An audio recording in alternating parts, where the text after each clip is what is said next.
The United States issues more sanctions against Russia as the Kremlin faces growing condemnation for alleged atrocities in the Ukrainian town of Bucha. Russia, however, says the West is trying to sink potential peace talks with what it calls war crimes hysteria. I'm Anton Fedyashin, and this is The Heat.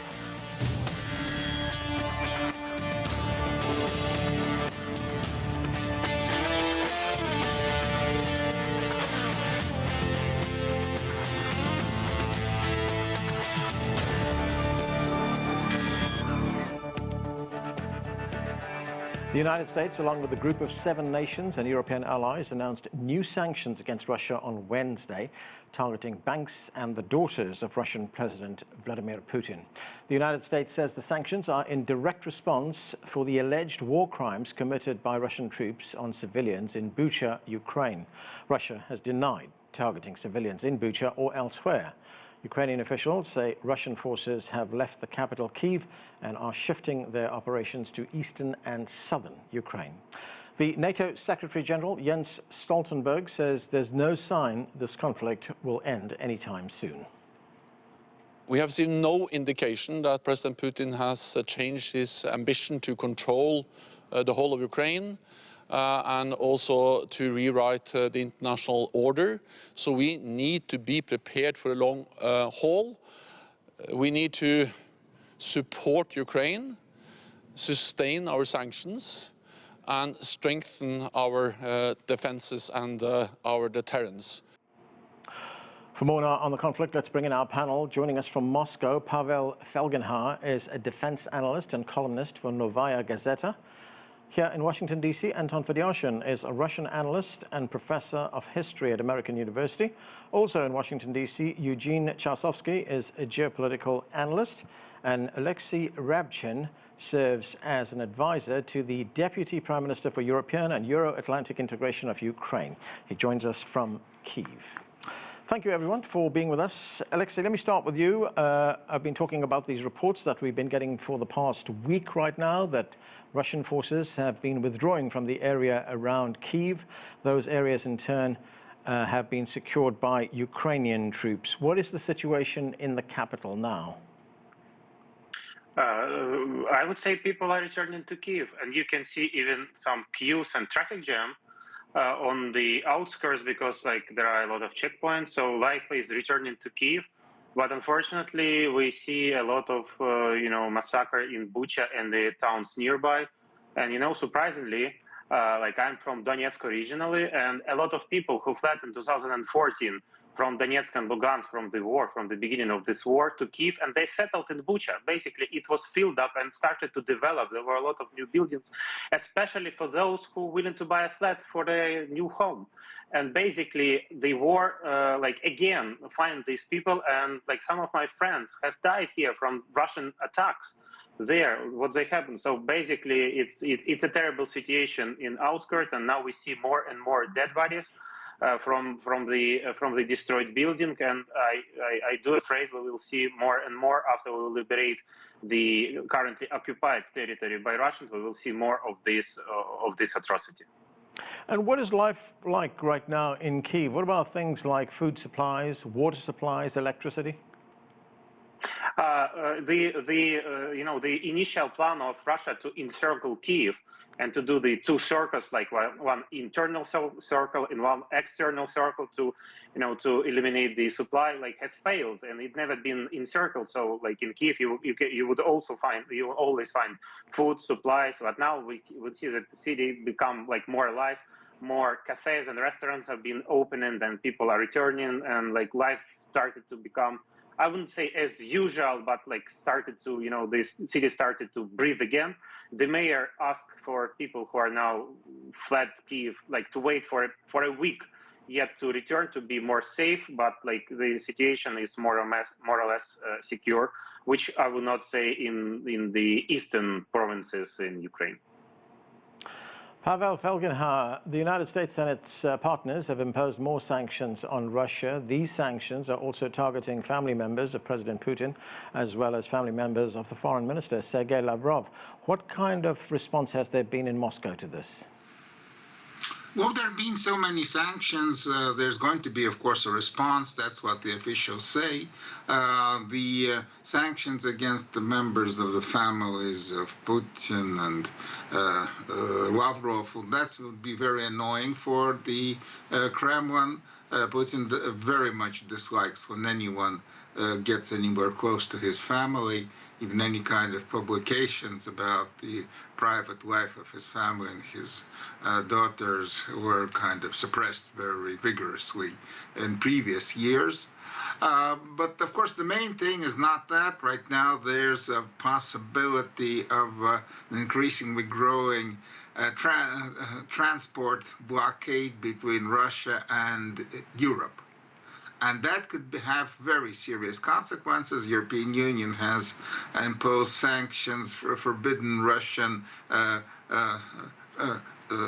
teamsters, so to say, truck owners to go to Europe and bring goods.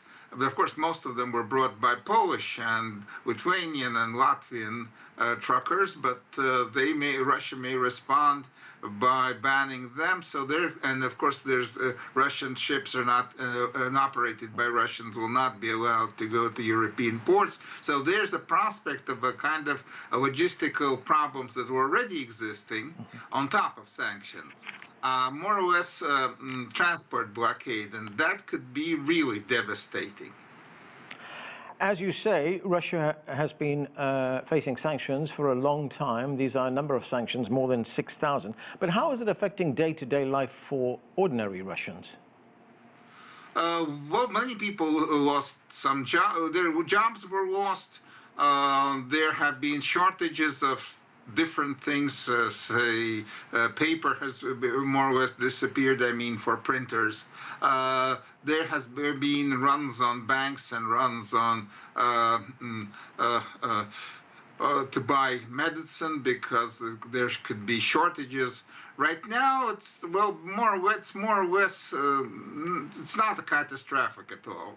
Of course, there has been problems of getting out of Russia. There's the Russian Air Force does not fly, and other companies don't. Mm-hmm. Most countries, Russian passenger jets have been impounded, so to say. I mean, they can fly inside Russia, but if they fly out of Russia to to many countries, they could be arrested. So travel has been curtailed. Right.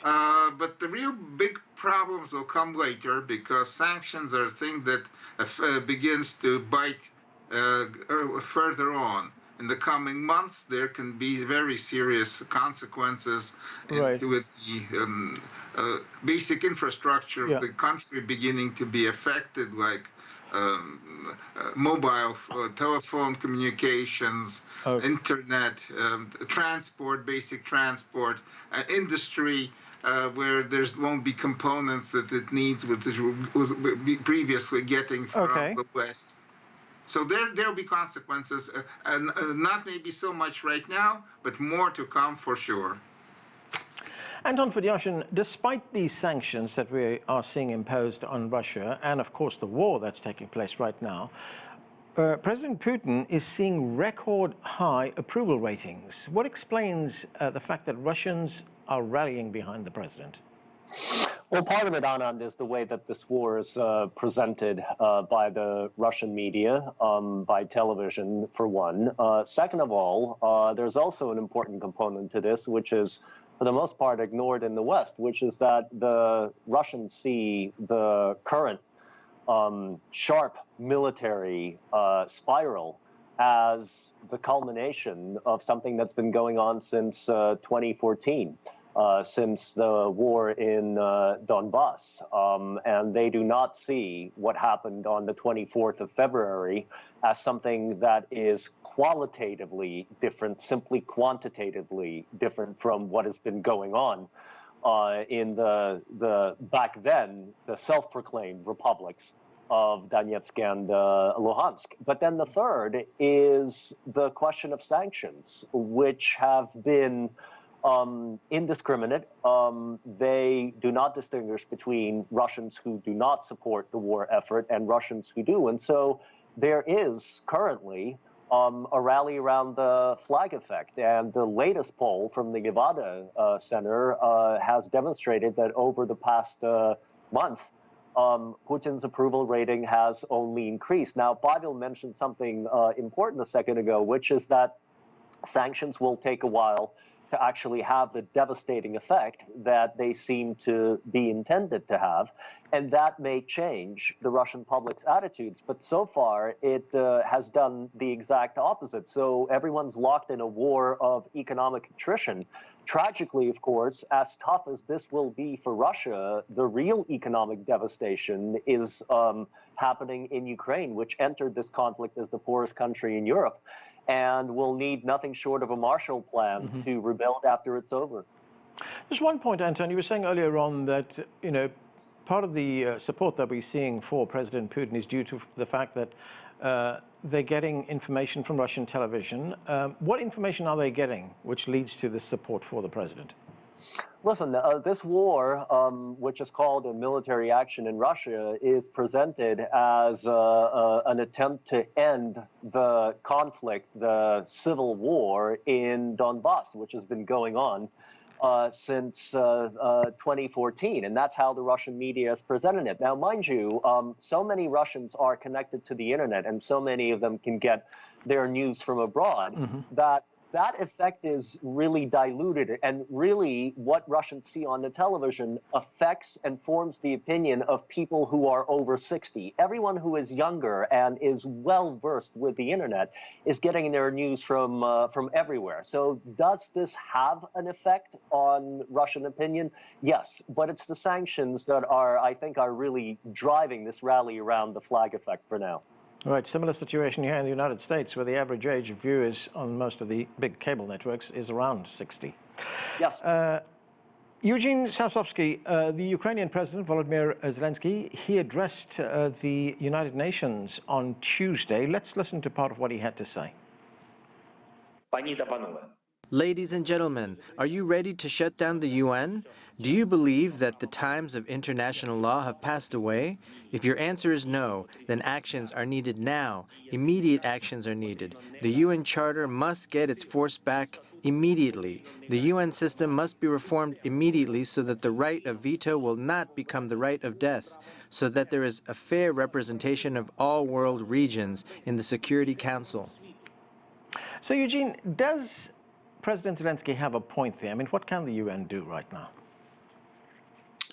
Well, I think Zelensky is trying to rally support amongst the backers of Ukraine, obviously the West, but he's highlighting the problems that Ukraine faces within the UN, given Russia's veto within the Security Council. So there's only so much that he can do. I don't see any major reforms happening within the UN Security Council anytime soon. And this conflict does show the limitations and the constraints that, you know, a body like the UN can take. And so we've seen Zelensky reach out in a number of different ways, whether that's at the UN, but also bilaterally with audiences in the US and European countries, in order to try to rally as much support, whether that's financial, security, and even institutional, as much as possible, in order to strengthen Ukraine's position.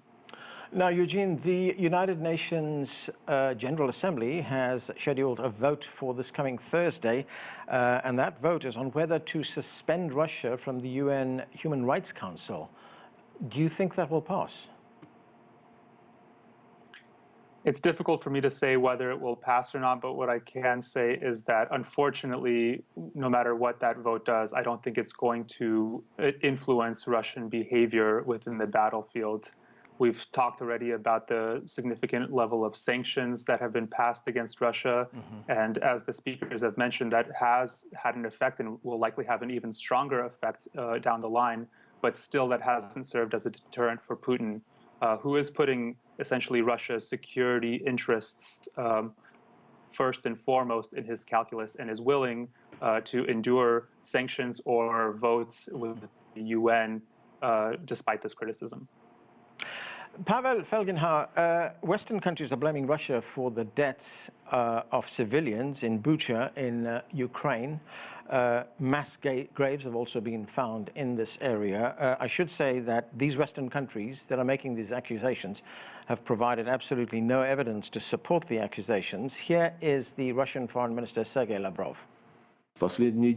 In recent days, the propaganda machine of West and Ukraine has been working purely to fuel the hysteria over the video that was filmed, as we understand, by the Ukrainian military, by the security service in the town of Bucha in Kyiv region. We are inclined to think that the reason is the intention to derail the negotiations with Ukraine. And Pavel, Russia has also said that it will provide what it called empirical evidence to show that its troops were not responsible for this. Any idea what we might see and how this is being presented in Russia? Well, that's how it's been presented in Russia, that this is a Ukrainian provocation to pull the Western nations into the war, and that this is a total fake, that this has been staged, rehearsed, and so on. I'm afraid that this is a very wrong attitude. It would be much wiser for Russia to do what the Americans do in such cases, like when something goes wrong in Afghanistan, Syria, or Iraq, to express condolences to the families of the dead, to promise a very thorough investigation and punishment of the culprits if they will be found. Because without a thorough investigation of the cause of death, time of death, forensic evidence, it really cannot allocate blame with a real kind of precision. So that would be much better for Russia to do. Mm-hmm. The attitude was taken different. It's that Russia just flatly denies all. And so, as Lavrov said, and the Kremlin said, not a single civilian in Bucha was killed by a Russian soldier, and that's it.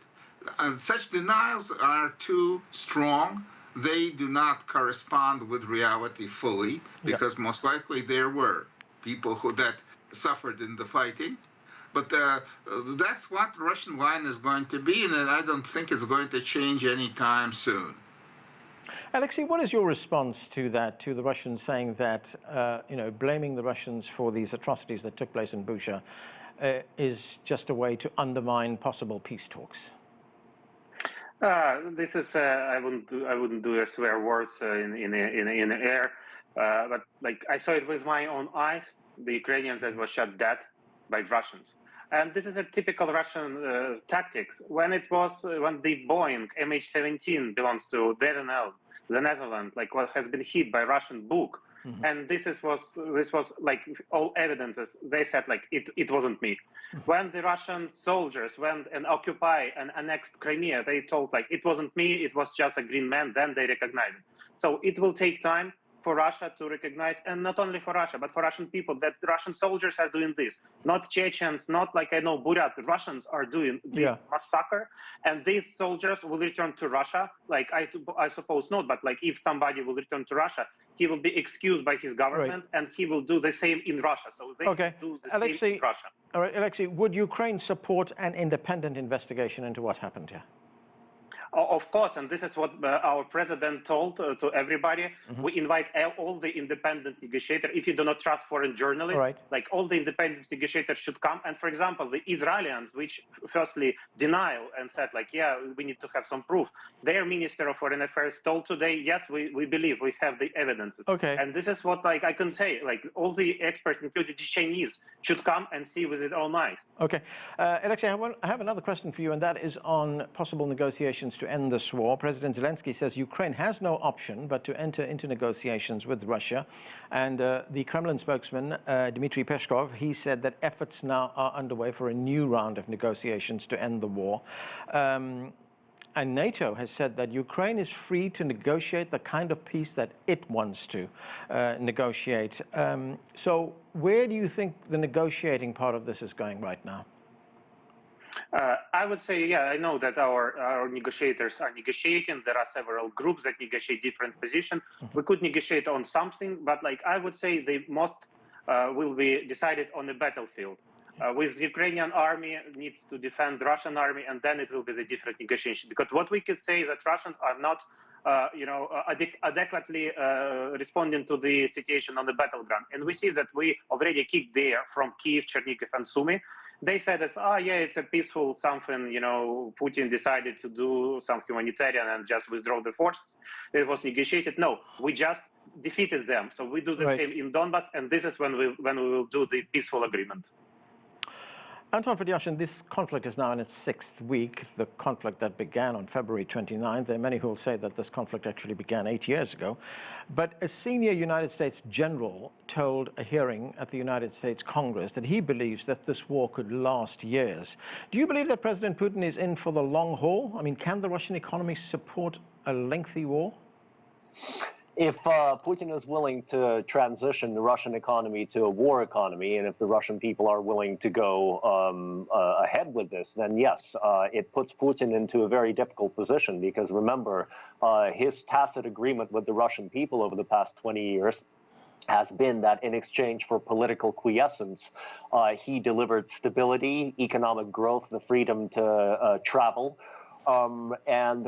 If Russia goes into a war economy, which Russia has known on many occasions within the past 120 years, then that deal is no longer on the table, and that will be politically painful for him, but the Russian people may choose to stick with him. I do not think that it will last for years, but it may last for months. And that's a problem both for Russia, but it is especially a problem for Ukraine.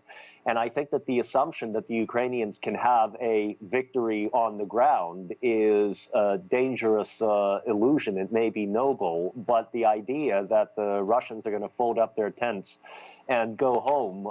Wars never work that way. We've seen that with the United States in Iraq and Afghanistan. The more people and resources you lose, the more you double down.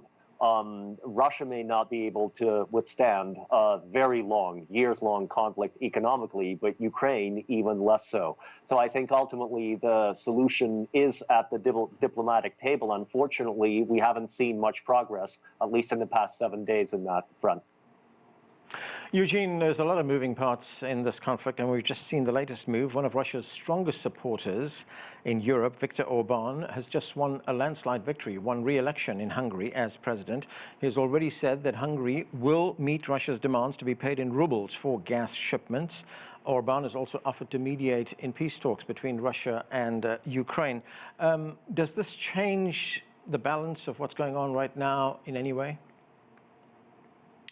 I don't think this changes the balance in any significant way, and this is pretty much an extension of Orban's position all along. Although he has condemned Putin and Russia's actions in Ukraine, it does reflect the fact that the EU and NATO, for that matter, is a collection of a lot of different countries with different interests and different relationships with Russia, for that matter.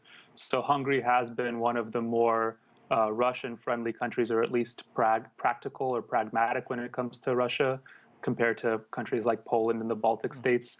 But I think in terms of, offering to pay in rubles, that's a bilateral relationship that's not negotiated by the EU. And as far as serving as a mediator, I don't see that going anywhere, with Hungary being a realistic mediator to actually, deliver any results.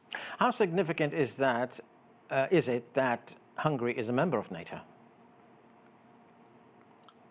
It's significant in the sense that it is a frontline state to a certain degree, but we have seen Hungary, in its position, be much more moderate or much less willing to confront Russia directly or to support Ukraine directly in terms of direct weapons support.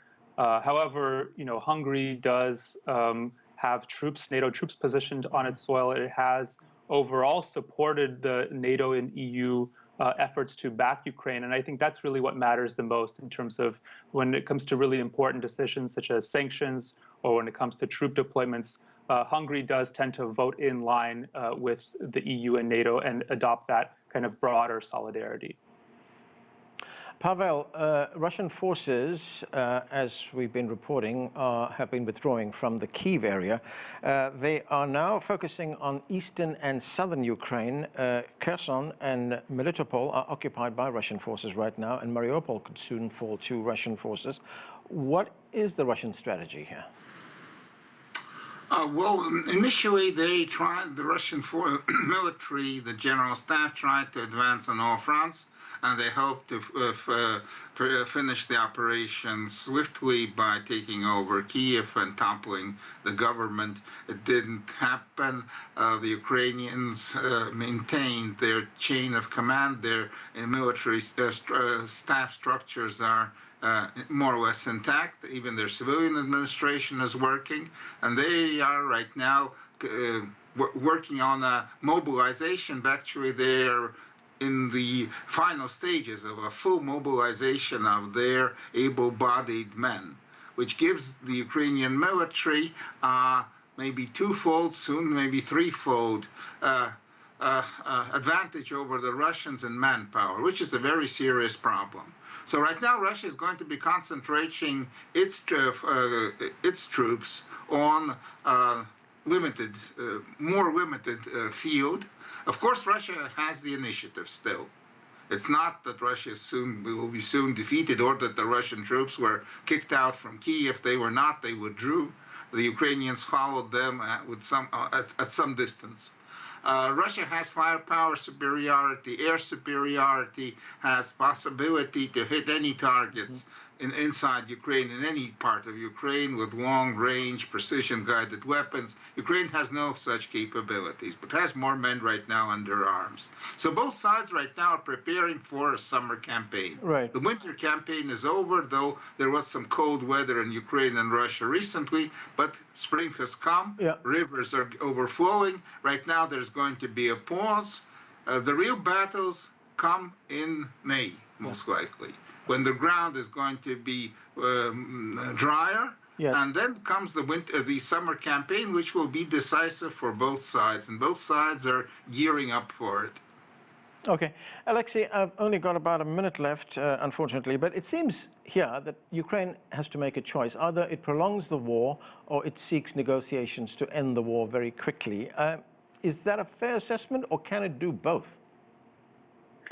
Of course, we will accept the poor peace is better than a great war. Yeah. Of course, if it will be not painful compromise, Ukrainians will accept it. Yeah. But yet we see that the Russians are thinking that it's not the case, and we see that our president is demanding for their meeting with Putin to decide on many issues, but still it's been rejected. So we see that Russians are not willing to do for a compromise, but we do hope that a peaceful agreement will be there. If not, our army is ready. Okay, and that's where we have to end it. Thank you to all of you for being with us. That's it for this edition of The Heat. I'm Anand Naidu in Washington, D.C. Thanks for watching.